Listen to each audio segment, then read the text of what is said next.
All right, good morning, everybody. There's a noticeable lack of people up front, and I feel like that is like a throwback to high school for some reason. Really appreciate you guys being here this morning, and I hope that you guys can get something out of this morning. As you heard, my name is Josh Brewer. I'm the CEO of a company called Abstract. This might give you a tiny bit of a quick picture about me. It is all so super washed out, so that's probably a good thing. Nobody needs to see my tree pose for that long.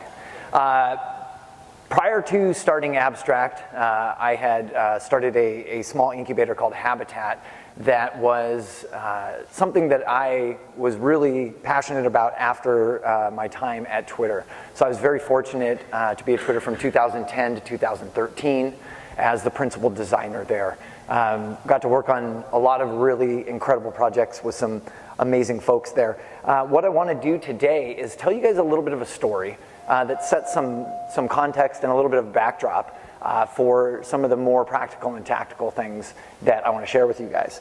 So if you remember this hashtag, I'm super impressed. Hashtag new Twitter was a redesign that we did in 2011. It came almost exactly a year after hashtag new Twitter, which was the first big overhaul of Twitter during its whole history. New Twitter was largely sparked by Jack Dorsey's return, spending some time in and around the company in 2011. It was a really interesting time for the company. It was definitely an interesting time for design at Twitter. When I joined, there were about 5 designers. By the time we hit new Twitter, there were I don't remember, to be totally honest with you guys, but there was somewhere around 11 or 12, I think, designers. And we had all been feeling that some of the navigation, some of the core interaction patterns in the product needed an update. And that coincided with Jack coming back and having some ideas for some new product offerings. And we saw it as a real opportunity to lobby for design, to have an opportunity to really do some early exploration and really set a vision for potentially where we could go. And it was really exciting that we convinced Dick Costello, the CEO at the time, and Jack Dorsey to let us have some time. You know, we asked for, I believe it was 6 weeks to do like deep exploration. The mission was to actually redesign Abstract on 4 different platforms. This will also tie in a little bit to what we're talking about with, so obviously Twitter's not a B2B product, just to be very clear with you guys. However, we knew that we definitely had a lot of touch points with our customers. This definitely translates into pretty much any digital product that's going out there today. So at the end of 2018, you're designing for multiple platforms, multiple screens, multiple resolutions, multiple experiences across all kinds of devices and environments. And it's really driving home the need for design to be deeply part of the product development process. So back at Twitter, we convinced them to let us have this window. We dove in deep into the exploration. And what we discovered real quickly was there was no way in hell we were going to pull this off. Because we had to design for iOS, Android, mobile web, and the web all at the same time. And currently, at that moment in time, all of the design team had no idea what everybody else was doing. Everybody lived in their own folders, had their own files, sometimes, unfortunately, even just on their own laptops, not even in Dropbox, like literally on their desktop, recreating each other's work all the time. And we discovered the only way to move forward efficiently and the only way to kind of give visibility at the right scale that we believed in was to get everyone to begin to work together in a version-controlled manner and be able to work on the same files together, effectively shifting it from like these are mine to these are ours. And this was a real pivotal shift for design at that time, especially the team at Twitter. We unfortunately, or fortunately, depending on how you want to look at it, had made such great progress by adopting this new workflow. And we were constantly sharing in-progress work. We had set up a room inside of the office where anyone in the company could come walk through.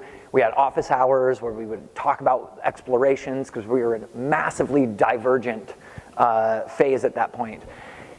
And we were starting to narrow in on a few things that felt like they were really, really solid. And Jack and Dick came through one afternoon and were so excited that they decided that we were done and that they were going to go tell the company that we figured it out and we're going to go, we've got it. Unfortunately, that didn't really go over well with our product managers and our engineering counterparts, as you might imagine. When we first lobbied for this opportunity of exploration, the goal was 6 weeks of exploration and ideation, another month of working with product and engineering to take these things and actually scope them and refine them and make sure that they were lining up to the metrics that we were trying to actually move. And instead of getting to do that, I spent the next month, along with a few other people on my team, basically repairing the relationship with product and engineering, because they felt completely separate and isolated from that process, which absolutely was true. Partly because we didn't get to do we had designed a workflow and we didn't get to actually finish that. So fast forwarding to working closer with product and engineering, the workflow that we adopted increased visibility into what design was doing on a regular basis, which became very critical to getting buy-in and getting people on board quicker, right? As you're building digital products, one of the biggest challenges I see and I continue to see and hear from many of my colleagues is the time that it takes to get the right feedback for the right person to be able to make the right decision and get approval and move to literally just the next thing that they need to do is way too big. And so collapsing those feedback loops and increasing the visibility of what's happening, whether you are in design or product or engineering or marketing or sales, these feedback loops, collapsing them down and getting it in front of the right people at the right time has become mission critical to shipping great products faster. So we launched New Twitter at the end of 2011. It was well received. The core metrics that we were tracking, thank God, did not go down. So that was also awesome. Gave a little bit more credibility to design and that process, and really became the foundation of this notion that anything that we did really needed to start with design, product, engineering, and research being in the same room at the same time to kick things off. So fast forward, about a month later, we have a hack week. And using this version-controlled system that the design team had been using, I ended up hacking on WordPress and building a little menu bar app with the help of a great engineering partner, friend of mine. And the whole idea was to be able to allow designers to more easily share the work as it was unfolding in process. And I had a hunch that if we were able to kind of like peel back the curtain a little bit and allow people to see what was happening, we would get better input. We would get more and more diverse input from more parts of the business faster. And it would allow design to iterate and refine with more feedback and more inputs from diverse folks in the company. And so that was my hope. I had no idea if it would work. We hacked this thing together, and it allowed designers to literally drag and drop their screenshots from the repository that they were working in, and it would create a post, and it had a title and a description, and then it loaded all of the images in there. And so the first few designers that published these, it was all internal on Twitter's intranet, but the whole entire company had access to it. And it was the first time that the company became aware of how the fuck design works. They were just like, wait a minute, you guys do this much work? Which simultaneously made me excited, and then I'm over here going, do they think we sit in a corner and like I don't know, maybe they think we use crayons and are drawing for half the day or playing video games, or who knows what they're thinking. It just became so apparent to me that people just didn't know. They didn't know what we did. And I was advocating for design having a seat at the table, playing a role in how we decide about the products that we build and what we choose to invest in, and at the same time realizing people didn't even understand what we did. And so this design stream became this amazing moment where the company started understanding the value of design, started understanding the process, how to engage with it. We started getting feedback from like really different parts of the organization that I would not have expected. Vaguely remember someone from HR, I think, chiming in on a comment on one screen And it being so insightful and so, actually it was so good. And I remember the rest of the design team all of us looking at each other being like, not one of us thought about this. We totally missed it. And yet this person in our company, in HR, had the ability to participate. And these were like the beginnings. These were all the kind of seeds that led to the company that I've started. It's called Abstract. We build version control for designers. I'm not here to talk about Abstract. What I'm here to talk about is the reason behind Abstract is this deep, deep motivation for bringing more of the company into the design process. Specifically, how product design and engineering really can work together more cross-functionally to build better products. These are the three things that I've discovered in my career really truly lead to effective collaboration, especially between product and design. I extend this to actually every other part of the organization. These are actually, turns out, just really good principles for being a good human and being a good collaborator. What's been fascinating to me, however, is people say they want transparency, except when they're asked to be transparent, it's a challenge. If you're not in a culture that's used to that, it might be received the wrong way. There's a varying degree of definition of what transparency means even, how much, when, all of those pieces. At the end of the day, for me, in the role I'm in as CEO today, as a designer previously, as someone who has participated deeply with product and now actually more or less drives product, the transparency piece is all about understanding where in the process that we are. It's about seeing the work as it unfolds so that you can understand the complexity and the breadth of exploration and to understand where decisions have been made. A designer may make a compromise and not explicitly call it out, and no one understands why a certain decision was made until you're all the way in implementation, or even worse, all the way in the customer's hands. And had somebody known, or enough people been able to see into that process, often we can catch these things. Building great products is a team sport. There's no question about it. It requires a lot of communication, a lot of constant expectation setting and clarifying of the roles and responsibilities, which leads to accountability. And accountability really at the end of the day is taking responsibility for your part in the process. Depending on the size of your company and the stage that you're at, you may find designers who are being designers and product managers and maybe even writing some front-end code. You might be a product manager who's also doing marketing, who might also be running analytics on all of your web traffic. And a lot of people are wearing a lot of different hats. And so finding ways to build in clear channels for that accountability is another piece that we have found at Abstract for sure, but especially in my career, this keeps coming back to, I was going to say comes back to haunt me, but it's not really haunting. It's just this constant thing that reminds me that if we aren't being crisp and articulate in who is accountable for what, it's so easy to blame. It's so easy to feel defensive or feel like you have to justify or fight instead of taking the time to stop and say, what piece of this puzzle are you going to be responsible for? Okay, awesome. I'm going to take this chunk. You're going to take this chunk. You're going to take this chunk. We're going to have a centralized place where we can bring that accountability to one another and we can hold each other to those things. And then finally, consensus. Consensus is an interesting one for me in that there's a lot of places that I've been where consensus is almost a joke because there's really somebody at the end of the day who's the king or the queen and what they say is what you're going to do. I think that is a wholly unhealthy environment. And the other end of the pendulum is where you're so consensus driven that you are paralyzed.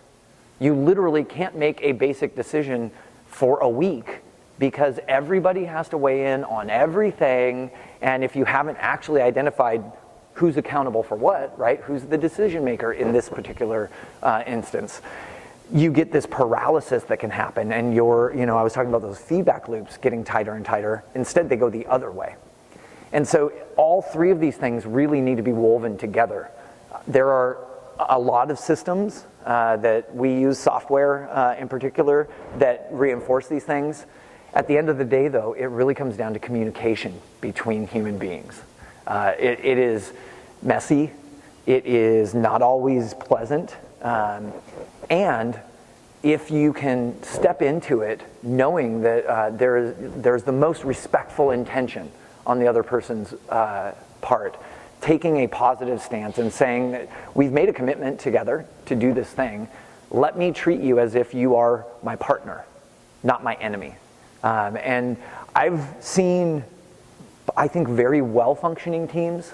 I've also seen a tremendous amount of dysfunction. And a lot of it comes down to a lack of trust, a lack of transparency, accountability, and consensus. So one of the things that I thought I would point out today, and this is really, I'm just going to be super candid with you guys. This is how a lot of designers see a lot of product managers. It's also how a lot of product managers see a lot of designers. And to me, there's a tremendous pressure that we live under when we're building these products. We've got deadlines, we've got people that we are accountable to, we've got our own reviews, we've got our career path, we've got a lot of things going on. And especially if those 3 points I just outlined aren't really functioning well, it's pretty easy to pull a Don Draper. Get really frustrated and angry and use that as a way of protecting yourself. But instead, oops, I switched too quickly. But instead, oh, look at that. I totally blew the next section. But instead of behaving like this, what if we chose to come into these conversations, even when it's uncomfortable, even when we are frustrated and angry, and look for the fastest way to find resolution, find common ground? How can we connect with one another across whatever differences we have in the moment? And my opinion is, for great product leaders, this is the job. A great product leader is a facilitator. That is the job. The job is to make sure that all of the different people involved have the information they need in order to continue to move forward successfully and effectively. If they don't have the information, helping coordinate and bring other pieces of information and other people into the process. Not pulling a Don Draper, but instead going in and really attempting to seek first to understand. One of the other things that's important to identify is that a lot of folks that I've run into, especially product managers, treat design as if it's magic. And if your approach to your design team is that you think what they do is magical, then you're grossly underestimating the fact that it is still just good old-fashioned work. It requires logic, it requires some creativity, it requires you to actually do the work. And that can be anywhere from user research to early wireframing, it could be data collection, it could be actually doing full high fidelity mock-ups, it could be building prototypes, it could be anywhere across there. It's not magic. It actually is a process, and the more that you can step in to being a part of that process with your design team, I think the more you give them the trust and the room to really step up and operate at their highest level. Definitely not Hermione Granger. So the last point I really want to dive in on is fear. And it's been really interesting, especially leading a company that's growing, hiring in new people. I keep coming up against something that I've been really, really fascinated by. And I found that in the role of product, product really kind of can end up being this central hub, this pivotal role that connects a number of pieces together. And the last thing that I, as a product person, want to impart or convey to the people I work with is any amount of fear. Because work that's done out of fear is never going to be good work. It just isn't. Fear-based communication is not effective communication. Fear-based decision-making usually is poor decision-making. This is an honest-to-God quote from someone that I work with. I am not opposed to PMs being hired. I have no idea what role they will take here, and I'm really scared about it. I read this and I was like, oh shit, what is going on? Product managers and the immense power they are often given were strong motivators for me leaving my last 2 jobs. If you happen to be a product manager, I hope to God this sets in very deeply, because this is not uncommon. I have run into this so many times myself in my career, and I'm hearing it over and over in the companies I've advised, in the designers that I've mentored, actually a handful of our engineers. There has been trauma. Obviously, this is a traumatized person. This is someone who is actually fearful of this person, whoever it is. It doesn't even matter. It's just this role has been imbued with a level of power that terrifies this person. And you know, there's this concept of product managers as mini CEOs. And as a CEO, I don't want mini CEOs.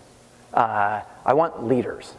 I don't know what mini CEO means. To be totally candid with you guys, I think of mini-me from Austin Powers, right? Like, that's not what we need in our businesses. Often, I think people very much want to be able to take that authority, and they're looking to be able to demonstrate that they're capable and competent and that they can grow, and they've got a career ladder they're trying to climb. And what I want to go out on a limb and say is that if you're climbing that ladder at the expense of climbing on other people, I just think that fundamentally we're doing it wrong. And I want to take the chance to really say, product managers, I think, actually have an incredible influence on the culture and way that a company operates, and the way that they think and the way that they communicate. And if we go back to the title of this talk, is how can product empower design to build great B2B products, or great products in general? A lot of it is reversing this trend, reversing this stereotype, reversing this belief that I am concerned or I'm afraid that someone's going to abuse their power. And this to me also speaks to people who decide not to participate in the process, but sit up a little higher and then just come in. I think the favorite term I ever heard was swoop and poop. Definitely heard that about some CEOs, but I've definitely heard it about certain product managers as well, where they're not involved at all. They're up here and then they just swoop in and shit all over the project and then take off without bearing any responsibility. And to me, that's not a great product manager. A great product manager is in there. They're concerned daily with the welfare of their team. They're concerned about not just the product, but also the process and the people involved in it. This is actually what I want to, this is what I do. This is my goal as a leader, whether I'm a CEO or a design leader or a product leader. I want my team to feel like this. I want them to feel invincible, that no matter what comes their way, I have their back, and they have this superpower that is, I am part of something, and I have someone on my team that cares about the part that I play in this bigger puzzle, and feels empowered to actually do their best work. One way that product can do this is to be an advocate. So I've seen this as a design leader. I've seen this in large organizations. One of the most effective ways that you can get your design team to actually really step up and feel empowered is to advocate on their behalf. It turns out one of the best ways for kind of senior level executives to get a picture or understand the value of design in your company is for somebody that isn't the design team to talk about the design team and how helpful they are and what they bring to the table and what unique value they add that isn't currently being expressed in the way that we're functioning. And I've been the recipient of this. It has been an incredible blessing to me when a product partner or an engineering partner stands up and says, hey, actually, it'd be really important to make sure that their design has a voice in this decision, and here's why. And so this is a real easy one. This is actually not hard. I guess the only piece of it that is tough is if you don't have that relationship with your design team and you don't think that they're valuable, it's going to be really hard for you to advocate on their behalf. But this is a big one for me. And the last point that I want to talk about is failure. So at Abstract, we have a saying, which is, failure is only failure if you don't learn from it. And a lot of this comes from my own experience and several of our team, where failure is usually punished. Mistakes might often be met with either reprimand, a performance improvement plan. You might actually just straight up get fired, depending on how intense the environment is.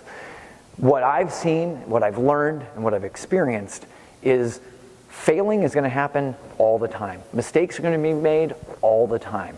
And if we can turn that lens and flip it around so that we use them as opportunities to learn and change the process, change the way we operate, change the way we make decisions, that becomes a massive exponential multiplier for every other future decision that that team is making. And I've seen, I was talking about people that are scarred and are traumatized from really people being abusive in the power that they hold and the role that they're in. And a lot of that is leading to teams of people who on the surface look like they're all pulled together and they're doing their best and they're really great. And underneath they're just like dying because they're afraid. They're terrified instead of feeling safe, instead of feeling like if a mistake is made, there's a way that we can actually sit down, evaluate where the point of failure was, and make a decision together as a team of how we will change the way we work so that it doesn't happen again. This happens in our company on a regular basis. Literally happened last week. We had something shipped that should not have shipped, and we weren't even sure how in the world it got out because we have a process, and we did a very quick retrospective. It was quickly identified there was 2 small communication things that could have been done slightly differently, and one person's eyes should have been on it that wasn't on it. We just didn't have a process for that. And so in the matter of like less than a day, we had completely changed the way that we ship. We have 2 new processes for how we get the right eyes on the right things. And I guarantee you, we're not going to make that mistake again. And the team doesn't feel afraid. They don't feel ashamed. They actually feel empowered.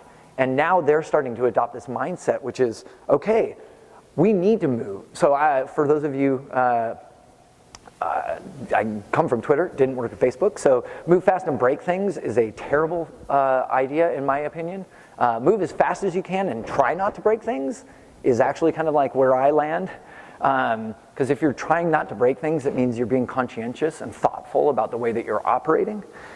And at the same time, we need to move fast. And so creating a culture where there's enough safety net, enough psychological safety, that I can move fast and I know that we can on-course correct if it is not working. Versus, I'm going to move fast, but oh my God, I'm going to be beaten. I'm going to be punished if I make a mistake. And so the anxiety and the stress that comes along with that, it begins to bleed into every part of our lives.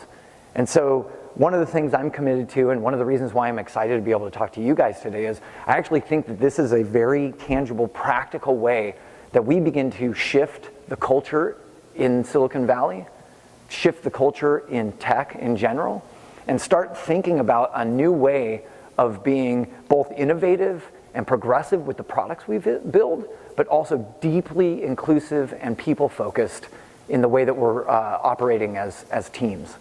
So I really, really appreciate you guys' time today. I finished with 38 seconds left. So thank you.